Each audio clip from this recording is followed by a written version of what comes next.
Coming to business news. దేశీయ stock మార్కెట్లు flat గా ప్రారంభమయ్యాయి. సెన్సెక్స్, నిఫ్టీ ఫ్లాట్ గా ట్రేడ్ అవుతున్నాయి. Larsen, Kotak Mahindra, Asian Paints అలాగే హెచ్సిఎల్ షేర్లు లాభాల్లో ట్రేడ్ అవుతున్నాయి. భారతీయ Airtel, Reliance, ICICI bank, HDFC bank షేర్లు నష్టాల్లో కొనసాగుతున్నాయి. ఇవాళ మార్కెట్ కి సంబంధించి అనాలిసిస్ అందించడానికి ప్రముఖ బిజినెస్ అనలిస్ట్ రాజేంద్ర గారు, మరొక వైపు వివికే ప్రసాద్ గారు జాయిన్ అవుతున్నారు. వారితో మాట్లాడదాం. Good morning sir. Good morning. ముందుగా సార్ రాజేంద్ర గారు, నిన్నటి మంత్లీ ఎక్స్పైర్స్ లో ఎఫ్ఐఐ అమ్మకాల కారణంగా ఇటు బుల్స్ ను ఉత్సాహపరచలేకపోయాయి కదా, ర్యాలీలో విక్రయిస్తున్నారు. ఈ సమయంలో నిఫ్టీ గానీ బ్యాంక్ నిఫ్టీలు చార్ట్లలో ఎలా కనిపిస్తున్నాయి సార్? ఐ థింక్ కొద్దిగా అప్ ట్రెండ్ ఇంకా కొనసాగే ఛాన్స్ ఎక్కువ కనిపిస్తుంది యాజ్ ఆఫ్ నో. ఎందుకంటే లాస్ట్ 4 days లో ర్యాలీ అయితే డెఫినెట్లీ కనపడుతుంది. 22,800 నుంచి ఆల్మోస్ట్ 23,300. సో 500 పాయింట్స్ పెరిగినప్పటికీ ప్రాబ్లీ ఇప్పుడు షార్ట్ టర్మ్ మూవింగ్ యావరేజ్ ఏదైతే ఉందో దానిపైన ట్రేడ్ అవుతున్నాయి, విచ్ ఇస్ 23,300.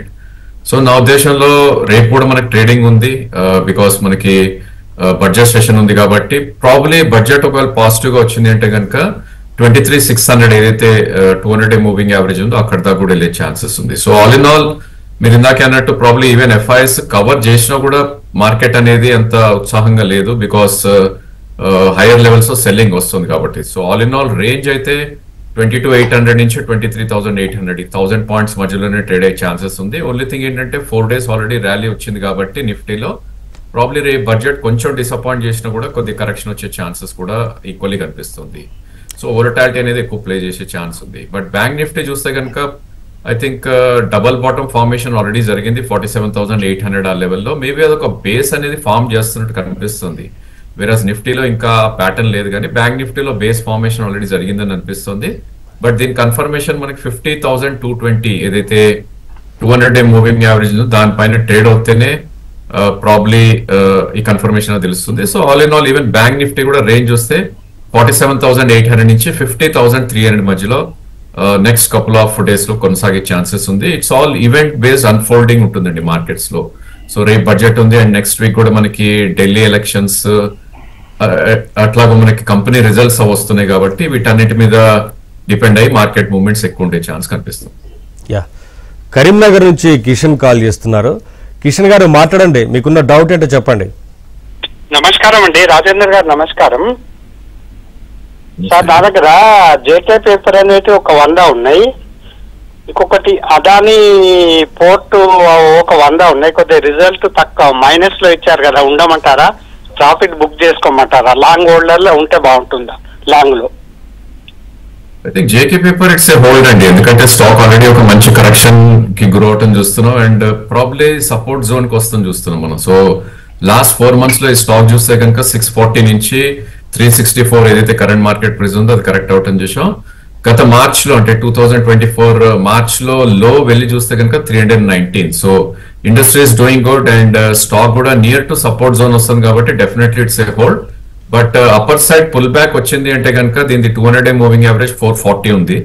అక్కడ I think partial profits you should book అనే నా సజెషన్స్. అదాని పోర్ట్ ప్రాబ్లం మీరు చెప్పిన రిజల్ట్స్ రియాక్షన్ నిన్న ఆల్రెడీ అయిపోయింది. సో ఒక స్టేజ్ లో 1010 దాకా కూడా నేను రావటం చూసాం.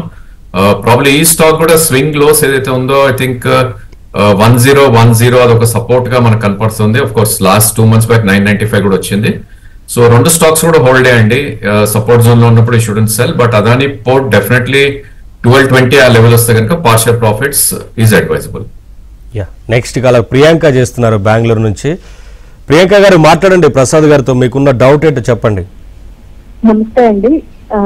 యాక్చువల్గా పెడిలైట్ నెక్స్ట్ ఎంఆర్ఎఫ్ ఏదైనా ఫ్రెష్ ఎంట్రీ తీసుకోవడానికి ఛాన్స్ ఉందండి? అంటే ఈ ప్రైసింగ్ లో అంటే ఇప్పుడు మార్కెట్ పడతా ఉంది కదండి. సో హలో, వినిపిస్తుందండి? చెప్పండి. ఓకేనండి. ఎంఆర్ఎఫ్ పెడిలైట్ అండి, లాంగ్ టర్మ్ కి ఫ్రెష్ ఎంట్రీ తీసుకోవచ్చా మార్కెట్ కొంచెం పడుతున్నప్పుడు? ఎంఆర్ఎఫ్ షేర్ గురించి అడుగుతున్నారు సార్. ఎంఆర్ఎఫ్ పెడిలైట్ అండి, పెడిలైట్ అండి. యా అవును సార్, పెడిలైట్, ఎంఆర్ఎఫ్ పెడిలైట్. ఓకే. పిడిలైట్ అనేది యాక్చువల్ గా మీకు తెలిసింది, ఫెవికాల్ చేసేది one of the best manufacturing companies. ఇందులో అన్నిటికన్నా బ్రహ్మాండమైన పిఈ రేషియో ఎంజాయ్ చేసే కంపెనీ ఇది. ప్రస్తుతం దీని యొక్క వర్కింగ్ రిజల్ట్స్ చూడాలి అంటే నేను స్క్రీన్ మీద ప్రజెంట్ చేస్తున్నాను. మీరు అక్కడ చూస్తే కనుక ఇవాళ మొన్నటి వరకు రేట్స్ చూస్తే గ్రోత్ లో ఉన్నమాట కరెక్ట్. అది ప్రస్తుతం 2900 ఉంటే మన అంచనా ప్రకారం 3600 3700 వెళ్ళాలి. అంటే దాదాపుగా 27% స్కోప్ ఉంది. కాబట్టి మీరు అమ్మవలసిన అవసరం లేనే లేదు. పైగా మీరు ఇక్కడ అందులో ఉన్న కింద నెంబర్స్ కూడా చూస్తే గతంలో అంటే ఈ మధ్యన వచ్చిన ఫాల్ వెనక మర్చిపోయి కొద్దిగా పాత రోజుల్లోకి చూస్తే 87-88 టైమ్స్ పి రేషియో ఉండేది. అందువల్ల ఈ కంపెనీకి ప్రస్తుతం వచ్చినటువంటి ప్రమాదం ఏమీ ఉండదు. ఇందులో ఒక్కటే ఒక కాంపిటీషన్ కనుక ఏదైనా సేమ్ ప్రోడక్ట్ వస్తే తప్పితే దీన్ని కొట్టే కంపెనీలు దాదాపుగా లేవు. అందువల్ల మీరు ఏమాత్రం కంగారు పడక్కర్లేదు. ఖచ్చితంగా అందులో ఉండాలి. 13 దాదాపుగా 3700 రేంజ్కి వస్తేనే అన్నీ ఆలోచన చేయండి. Otherwise just stay relaxed. Next colour Venkateswarlu చేస్తున్నారు పల్నాడు నుంచి. వెంకటేశ్వర్లు గారు మాట్లాడండి. రాజేంద్ర గారు ఉన్నారు, అలాగే ప్రసాద్ గారు ఉన్నారు. మీకున్న డౌట్ ఏంటి చెప్పండి. అందరికి నమస్కారం అండి. నాతో కెనరా బ్యాంక్ అన్న యూనియన్ బ్యాంక్ ఫ్రెష్ గా ఇప్పుడు కనుక్కోవచ్చా అండి? Canara bank, union bank. Sir Rajendra గారు Canara bank and union bank గురించి అడుగుతున్నారు. బ్యాంకింగ్ యాజ్ ఎ నేమ్ కొద్దిగా అప్ ట్రెండ్ లో ఉన్నాయండి ఇప్పుడు. సో యూనియన్ బ్యాంక్ ఎస్పెషల్లీ ఒక బాటమ్ ఫార్మేషన్ అయితే జరిగినట్టు కనిపిస్తుంది. సో లాస్ట్ ప్రీవియస్ లో 106 అండ్ అగైన్ ఈ మంత్ 100 దాకా హిట్ అవుట్ అని చూసాం. అండ్ స్టాక్ ఆల్రెడీ 172 నుంచి కరెక్ట్ అవుతూ 100 దాకా వచ్చింది. సో టాప్ నుంచి 70 రూపీస్ గివ్ అప్ చేసింది. అండ్ సెకండ్ థింగ్ మనకి 10th November 2023, సో ఆ డేట్ లో లో చూస్తే 91 rupees. So all in all ఈ మంత్ లో నుంచి చూస్తే 10% కింద ఒక గ్రేట్ సపోర్ట్ ఉంది స్టాక్ కి. అండ్ ఈవెన్చువల్లీ నెక్స్ట్ మార్కెట్ కొద్దిగా పుంజుకుందంటే ఇది 136 నుంచి 142 దాకా వెళ్ళొచ్చు. సో రిస్క్ టు రివార్డ్ చూసుకుంటే అప్ సైడ్ 30 రూపీస్ ఉంది, డౌన్ సైడ్ మేబీ 20 రూపీస్ ఉంది. కాబట్టి one should try to accumulate definite గా up to 91. I think union bank accumulate చేయమని సజెస్ట్ చేస్తాను. సిమిలర్ ప్యాటర్న్ మన కెనరా బ్యాంక్ లో కనపడుతుంది. సో ఎప్పుడైతే ఇది ఎఫ్ఎండో లోకి రావటం చూసాం, ప్రాబ్లీ 128 నుంచి కరెక్ట్ అవుతూ 90 దాకా రావటం చూసాం. దీని ఒక base formation probably I think 81 దగ్గర కనపడుతుంది, విచ్ ఈస్ December 2023 ప్రైస్. అంటే ఆల్మోస్ట్ 1.5 year బ్యాక్ ప్రైస్ మనకి రావటం చూస్తున్నాం. కాబట్టి ఐ థింక్ ఈవెన్ ఈ స్టాక్ కూడా it's a hold, maybe dips లో కొనే ప్రయత్నం చేయొచ్చు 81. అండ్ అప్ సైడ్ టార్గెట్ దీన్ని చూస్తే కనుక 115 to 120 ఉంది. So 25 rupees upside and 10 rupees downside. కాబట్టి even for trading I think Canara bank should be bought అని నా ఉద్దేశం. నెక్స్ట్ కలర్ అమర్నాథ్ చేస్తున్నారు. అమర్నాథ్ గారు మాట్లాడండి ప్రసాద్ గారితో. మీకున్న డౌట్ అంటే చెప్పండి. హాయ్ సార్, ప్రసాద్ గారు. నమస్కారం సార్, నాకు 3 స్టాక్స్ యొక్క ఇన్ఫర్మేషన్ కావాలి సార్. ఒకటి ఎన్ఎండిసి సార్. ఎన్ఎండిసి నాకు అరౌండ్ 300 స్టాక్స్ ఉన్నాయండి. ఏ కంపెనీ ఉన్నారు? NMDC sir. NMDC, okay. NMDC ఒకటి, LNT Mindtree sir, next bank of India. Okay, LTI Mindtree, NMTC, ఇంకోటి bank of India. Bank of India గురించి చెప్పాలంటేనండి, public sector banks గురించి మీరు కంగారు పడాల్సిన విషయం ఉండదు. పైగా రాబోయే రోజుల్లో అంటే నెక్స్ట్ 3 to 6 months టైంలో కనీసం ఆర్బీఐ ఇండియాలో కూడా 2 సార్లు ఇంట్రెస్ట్ రేట్లు తగ్గించే అవకాశాలు బాగా ఎక్కువ ఉన్నాయి. ఎప్పుడైనా ఇంట్రెస్ట్ రేట్ కనుక తగ్గిస్తే బ్యాంకులకు వచ్చే లాభం ఏంటంటే ఈ పబ్లిక్ సెక్టర్ బ్యాంక్స్ అన్ని కూడా రూల్స్ ప్రకారం బోర్డంత మనీ గవర్నమెంట్ సెక్యూరిటీస్ లో పెడతాయి. ఇది ఇంట్రెస్ట్ రేట్ తగ్గితే గవర్నమెంట్ సెక్యూరిటీ యొక్క మార్కెట్ రేట్ పెరిగి వాళ్ళ పోర్ట్ఫోలియో పెరుగుతుంది. పెరగంగానే వాళ్ళ బ్యాలెన్స్ షీట్లు చాలా హెల్తీగా కనపడతాయి. అందువల్ల బ్యాంక్ ఆఫ్ ఇండియా గురించి కంగారు పడక్కర్లేదు. లేకపోతే ఎన్ఎండిసి గురించి మీరు ఎప్పుడు కూడా ఆలోచించాల్సిందంటే పబ్లిక్ సెక్టర్ కంపెనీలోకి వెళ్ళిపోతే ఎప్పుడు కూడా బోర్డంత పొటెన్షియల్ కనపడుతుంది. కానీ మీకు ఈ మధ్యన వచ్చిన సుప్రీం కోర్టులో వచ్చిన రూలింగ్ ప్రకారం దాదాపుగా 20 సంవత్సరాల నుంచి కూడా పాత ట్యాక్స్ అన్ని కూడా వేయొచ్చు అని చెప్పడంతో అన్ని కూడా కనబడిపోయినాయి. అందువల్ల ఈ టైంలో కొనుక్కోవాలంటే బాగా పడిపోయింది కాబట్టి కొనుక్కోవాలి. కానీ అదర్వైజ్ అట్లా మేజర్ గా రిస్క్ ఫ్యాక్టర్ ఉన్న కంపెనీల్లోకి వెళ్ళడం అనేది యూజువల్ గా అడ్వైజబుల్ కాదు. మా లెక్క ప్రకారం 57% స్కోప్ కనపడుతుంది. కానీ ఇదంతా ఏంటంటే నెంబర్ల ప్రకారమే చూస్తే, ఫ్యాక్ట్స్ ప్రకారం చూస్తే, సుప్రీంకోర్టులో వచ్చిన జడ్జిమెంట్ ప్రకారం చూస్తే మాత్రం కొద్దిగా కంగారు పడాల్సిన అవసరం ఉంది. అలాగే మీరు ఇంకోటి ఎల్టీఐ మైండ్ ట్రీ అన్నారు. ఎల్టీఐ మైండ్ ట్రీ కనుక చూడాలి అంటే దానికి ఉన్నటువంటి పెర్ఫార్మెన్స్ ప్రకారం కళ్ళకు అద్దుకుని కొనుక్కోవాల్సిన కంపెనీ. రిజల్ట్స్ కూడా 2024 డిసెంబర్ కూడా వచ్చేసినాయి, అన్ని బాగున్నాయి. 5,840 ఇప్పుడున్న మార్కెట్ చాలా అండర్ ప్రైస్ అని చెప్పాలి. 7,700 is the anticipated fair price. So 33% scope ఉంది. కాబట్టి ఈ కంపెనీని మీరు చూస్తే 6,700 రూపాయలు ఉండే కంపెనీ ఈ మధ్య కాలంలో దాదాపుగా కింద పడిపోయి వచ్చింది. సో ఈ టైంలో కొనుక్కోవడానికి మంచిది. మీ దగ్గర ఉంటే మాత్రం దివ్యంగా ఉంచుకోవచ్చు. నెక్స్ట్ కాలర్ పద్మ చేస్తున్నారు. పద్మ గారు మాట్లాడండి రాజేంద్ర గారితో, మీకున్న డౌట్ ఏంటో చెప్పండి. నమస్తే అండి, నా దగ్గర తేజస్ నెట్వర్క్స్ 700 యావరేజ్ లో 1000 షేర్స్ ఉన్నాయండి. రీసెంట్ ఫాల్ లో అది ఆల్మోస్ట్ నేను కొన్న ప్రైస్ దగ్గరకు వచ్చేసింది. దాని ఫెయిర్ వాల్యూ ఎంతండి? అంటే లైక్ తిరిగి మళ్ళీ 1400 కి వెళ్ళే ఛాన్సెస్ ఉంటాయా? లాంగ్ టర్మ్ హోల్డ్ కే కొన్నారండి, 1 year and above. I think ఈ స్టాక్ మనకి 2024 మార్చ్ లోకి వెళ్ళి చూస్తే 650 రూపీస్ ఉన్న స్టాక్ అండి. దాని తర్వాత ఇది విత్ ఇన్ 2 months లోనే ఆల్మోస్ట్ ఇది 1495 దాకా రావటం చూసాం. సో ఇప్పుడు మనం చెప్తుంటాం ఏ స్టాక్ అయినా 2-3 months లో డబుల్ అవుతే కనుక కన్సాలిడేట్ వెళ్ళే ఛాన్సెస్ ఎక్కువ ఉంటుందని. బట్ సర్ప్రైజింగ్లీ ఈ స్టాక్ ఒక కీ సపోర్ట్ ని బ్రీచ్ అవుందండి. ఏదైతే 6th month 2024 లో ఉందో 1000 రూపీస్ బ్రీచ్ అయింది. సో ఎప్పుడు ఇలాంటి బ్రేక్ డౌన్స్ వచ్చినప్పుడు probably stock double bottoms visit చేసే ఛాన్స్ ఉంటుంది, which is 664. So 822 current market price ఉంది. మీ ఎంట్రీ ప్రైస్ ఇస్ గుడ్ అండి, బట్ పార్షియల్ ప్రాఫిట్స్ అప్పర్ లో బుక్ చేసుకోవాల్సింది. బట్ ఏదైనప్పటికీ నా ఉద్దేశంలో 1400 వరకు అయితే వెయిట్ చేయకూడదని నా సజెషన్ ఇక్కడ. ఎందుకంటే ఇంత డెంట్ అయినాక ప్రీవియస్ హైస్ రావటం it's very very tough. So నా ఉద్దేశంలో 1150 అనేది ఒక కీ రెసిస్టెన్స్ ఉంటుంది. దాని తర్వాత ప్రాబ్లీ 1342 అనేది ఒక మేజర్ రెసిస్టెన్స్ ఉంటుంది ఈ స్టాక్ కి. సో పుల్ బ్యాక్స్ లో 1120, 1130 మధ్యలో అట్లీస్ట్ పార్షియల్ ప్రాఫిట్స్ బుక్ చేసుకోవాలి. ఇన్ కేస్ మీరు స్టాప్ లాస్ పెట్టుకోవాలంటే చాలా వైడ్ లో ఉంది, ఇప్పుడు 664 కింద స్టాప్ లాస్ కూడా సజెస్ట్ చేస్తాను. ప్రసాద్ గారు, ఫ్యూచర్ అండ్ ఆప్షన్స్ లో ఇటు కొత్తగా వచ్చిన స్టాక్లలో చాలా విక్రయాలు జరుగుతున్నాయి కదా, ఈ పరిస్థితిలో చార్ట్లు ఏం సూచిస్తున్నాయి సార్? అంటే కొత్తగా వచ్చిన షేర్లు అనే కన్నా కూడా మనం చెప్పవలసింది ఏంటంటే మార్కెట్ లో ఉన్న ఎప్పుడైనా అన్స్టెబిలిటీ కనుక ఇన్స్టెబిలిటీ స్టార్ట్ అయిపోతే మొట్టమొదటి జరిగేది అంటే చిన్న మిడ్ క్యాప్ షేర్లు విపరీతంగా పడిపోతాయి. అది చెప్పడానికి వీలుగా ఎప్పుడు కూడా మేము ఏం చేస్తుంటాం అంటే స్టడీ చేస్తూ ఉంటాం, ఏమని లార్జ్ క్యాప్ బాగున్నాయా మిడ్ క్యాప్ బాగున్నాయని చూస్తూ ఉంటాం.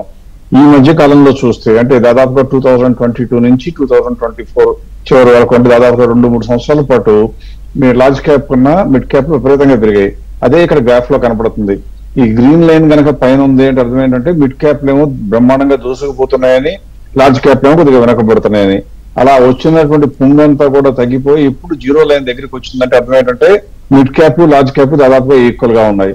ట్రెడిషనల్ గా హిస్టారికల్ గా చూస్తే లార్జ్ క్యాప్ ఒకసారి డామినేషన్ ఉంటే తర్వాత మిడ్ క్యాప్ లో వేయకుంటాయి, మళ్ళీ మిడ్ క్యాప్ తర్వాత లార్జ్ క్యాప్ అట్లా మారుతా ఉంటాయి. ప్రస్తుతం దీని ప్రకారం లార్జ్ క్యాప్ యొక్క ప్రభావం కొద్దిగా గొప్ప బ్రైట్నెస్ అంతా అయిపోయింది. రాబోయే రోజుల్లో గ్యారంటీగా కూడా మిడ్ క్యాప్ ప్రభావం అయిపోయింది, రాబోయే రోజుల్లో లార్జ్ క్యాప్ రాబోతుంది. అందువల్ల ఇప్పుడు నుంచి ఎవరైనా సరే 1 year లోపల ట్రేడింగ్ చేసుకోవటం, పొజిషనల్ ట్రేడింగ్ అనుకుంటే లార్జ్ క్యాప్ లో వచ్చిన అవకాశాలు మిడ్ క్యాప్ లో రానే రావు. అందువల్ల వీ అడ్వైజ్ ఖచ్చితంగా మిడ్ క్యాప్ షేర్స్ ని వీలైనంత వరకు తక్కువగా వచ్చినాయి కదా అని టెంప్ట్ అయిపోయి కొనుక్కునే కన్నా దానికన్నా లార్జ్ క్యాప్లు కూడా తగ్గాయి అని గమనించి లార్జ్ క్యాప్లు పెట్టుకోవటం 99% సేఫ్టీ అవుతుంది. కాల్ ఉన్నారు, శ్రీకాంత్ కాల్ చేస్తున్నారు. శ్రీకాంత్ గారు మాట్లాడండి రాజేంద్ర గారితో, మీకున్న డౌట్ ఏంటో చెప్పండి. సార్ గుడ్ మార్నింగ్ సార్, నా పేరు శ్రీరామ్, హైదరాబాద్ నుంచి చేస్తున్నాను సార్. చెప్పండి సార్. నాకు 3 డౌట్స్ ఉన్నాయి సార్. నా దగ్గర అంబుజా సిమెంట్ యావరేజ్ 600 ప్రైస్ లో 1000 షేర్స్ ఉన్నాయండి. మళ్ళీ సంఘవి మూవర్స్ ఏమొంచి 400 లో 1000 షేర్స్ ఉన్నాయి సార్. రెండు 30% లాస్ లో ఉన్నాయి. ఇవి ఉంచమంటారా తీసేయాలా? డెఫినెట్లీ ఉంచాలండి ఈ స్టేజ్ లో. Ambuja cement is not a bad stock, so definitely I think ఇక్కడ వీ షుడ్ హోల్డ్ ఆన్.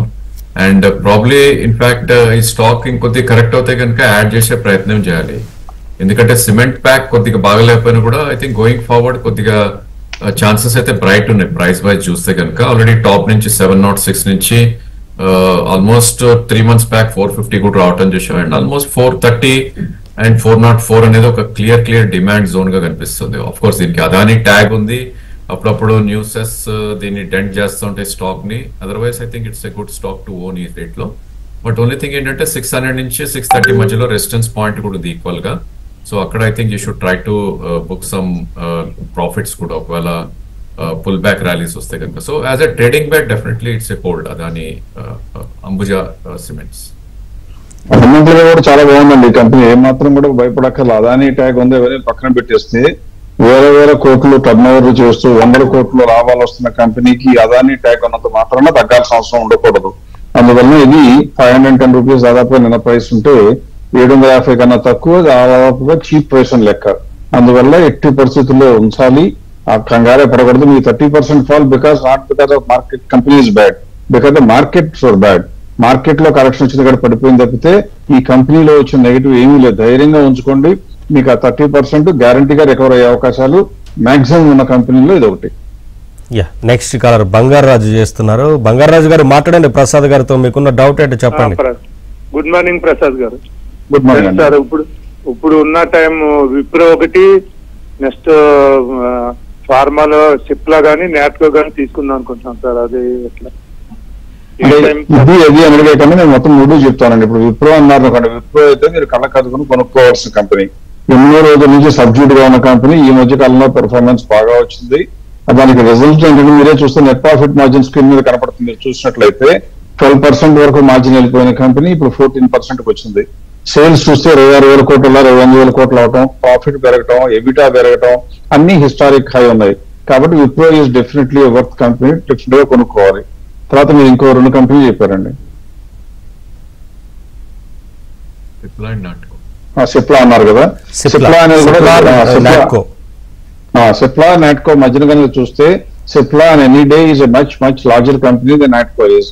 కాబట్టి సిప్లాకి ముందు ఓటు వేయాలి. ఎందుకంటే ఇంతకు ముందు కూడా మనం చెప్పినట్టుగా లార్జ్ క్యాప్ లో ఉన్నంత స్కోప్ మిడ్ క్యాప్ లో స్మాల్ క్యాప్ లో ఉండకపోవచ్చు అని. అది వాళ్ళ రోజులను చూస్తే గ్రోత్ లో ఉందంటే ఉంది. డిసెంబర్ రిజల్ట్స్ కూడా వచ్చేసాయి, ప్రమాణంగా ఉన్నాయి. మీరు ఇక్కడ స్క్రీన్ మీద కనపడుతున్న నెట్ ప్రాఫిట్ మార్జిన్ లో చూస్తే 16%. ఈ ఫార్మాస్యూటికల్ లో మార్జిన్ విపరీతంగా పెరగవు ఎప్పుడు. 16% నుంచి 18.78 1 year లో, అంటే 2.5% దాదాపుగా మార్జిన్ పెరిగిన కంపెనీ సిప్లా.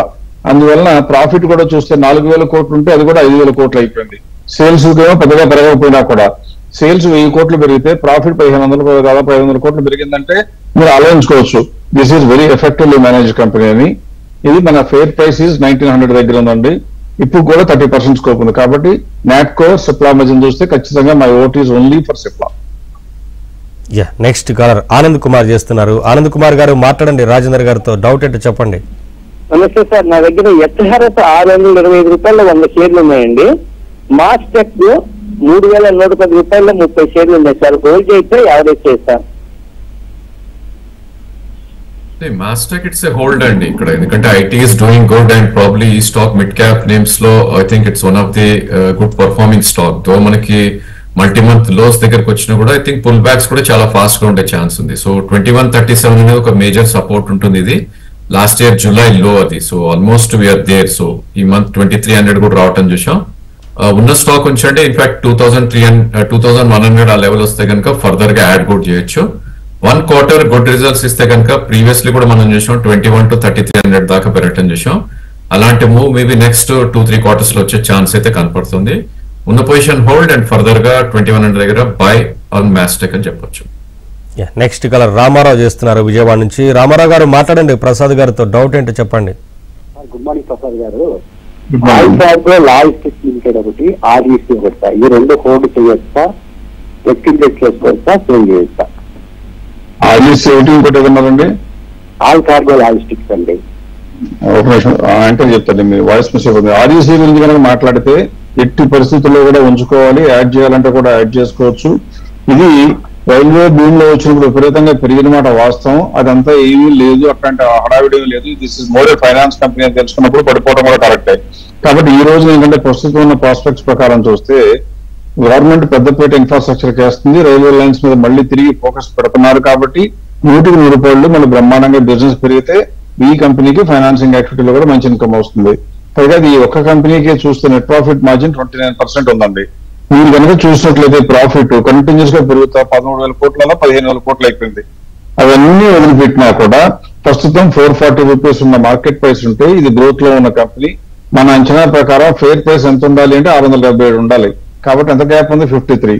సో ఎట్టి పరిస్థితుల్లో ఒక్క నిమిషం కూడా ఆలోచించుకోకుండా ఉంచుకోవాల్సిన company. Thank you sir Prasad గారు, అలాగే రాజేంద్ర గారు క్లియర్ గా విశ్లేషణ అలాగే సలహాలు సూచనలు అందించినందుకు thank you sir. Thanks for joining. ఇవి